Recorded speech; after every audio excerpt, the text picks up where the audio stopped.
Right, so let's have a little think about ionisation energy. There's different ones you can have. We are actually going to look at the trends in first ionisation energies as we go across period 3.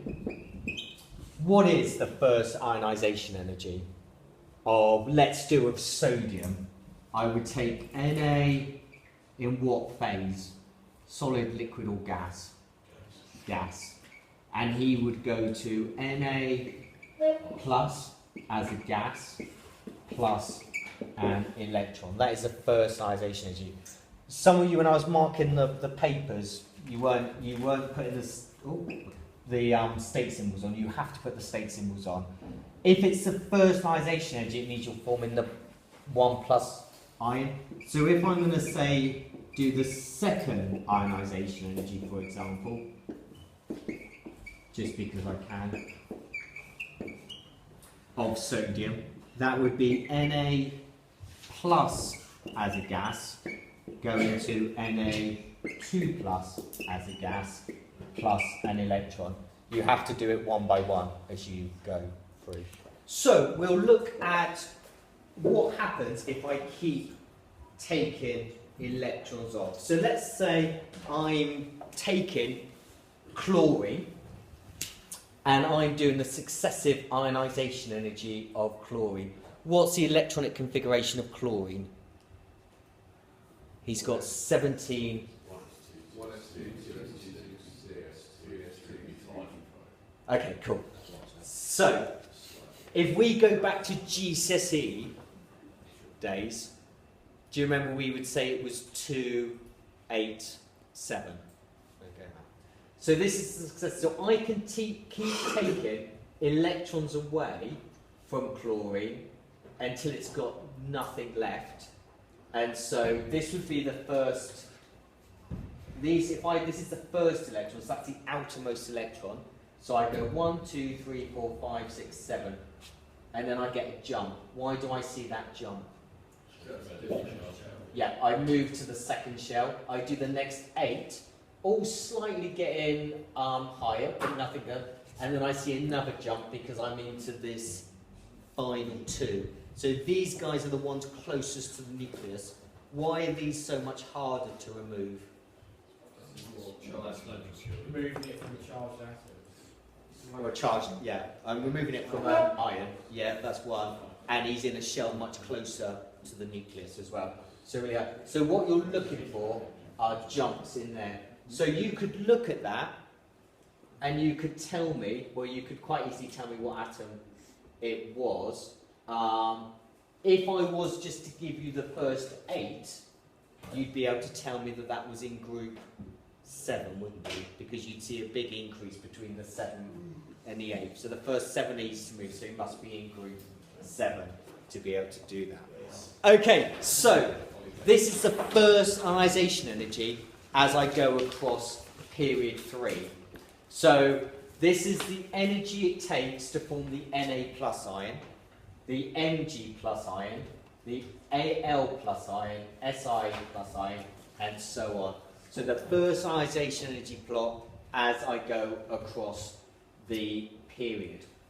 What do you notice about a general trend? Don't worry about these guys for a minute. Is it getting larger or smaller? It's getting larger. Good.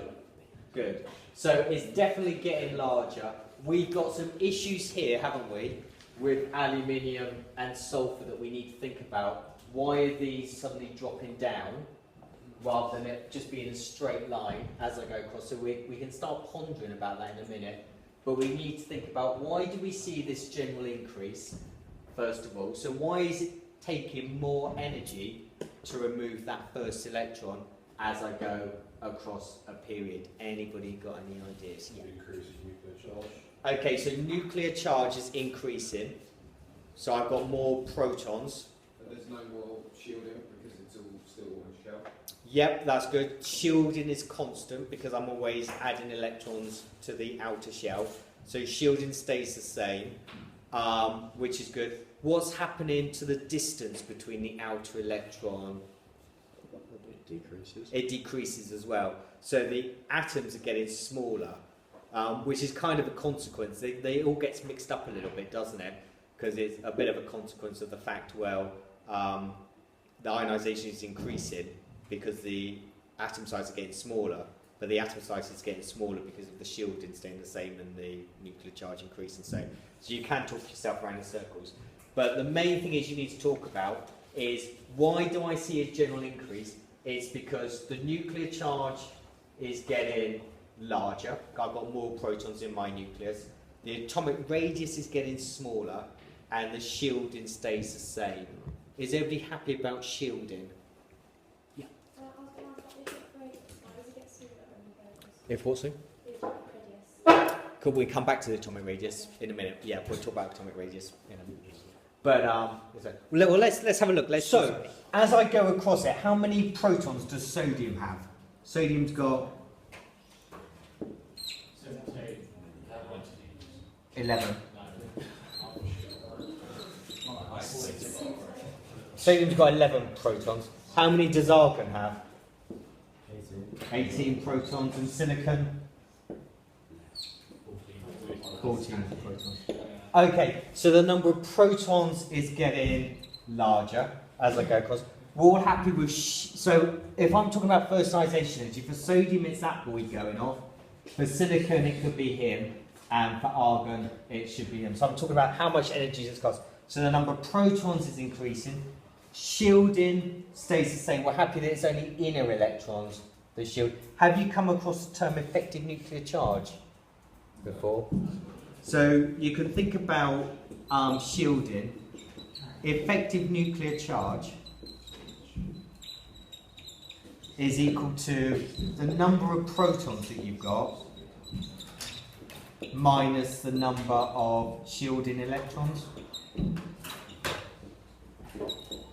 So if we do the effective nuclear charge for sodium, the effective nuclear charge of sodium is its 11 protons minus its 10 inner electrons. So its effective nuclear charge is 1. What about for silicon? 14 protons but 10 electrons. So his effective nuclear charge is 4. And for argon, the effective nuclear charge is 8. So these guys, it's because these don't shield him. You're happy about how if you're in the same shell, you don't shield your view of the nucleus. So my effective nuclear charge is increasing, and the shielding electron stays the same. Number of inner electrons stays the same. The reason why my atom gets smaller is pretty much because of that.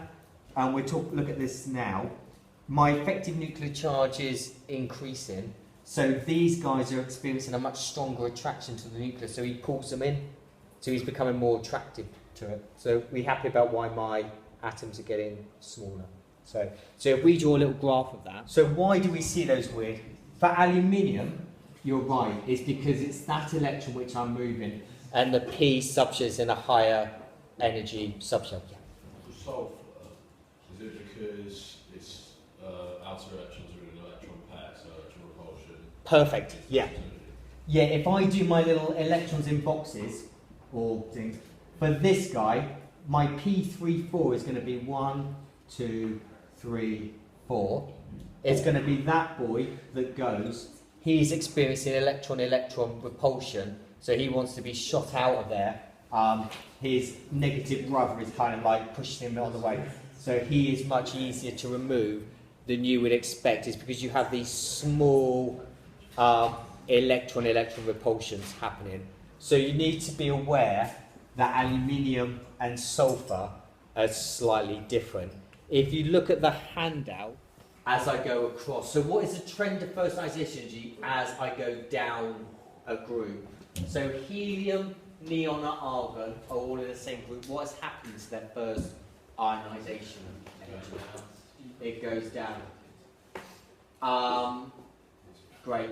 What about, it may not be particularly, but lithium and sodium are in, that's going down.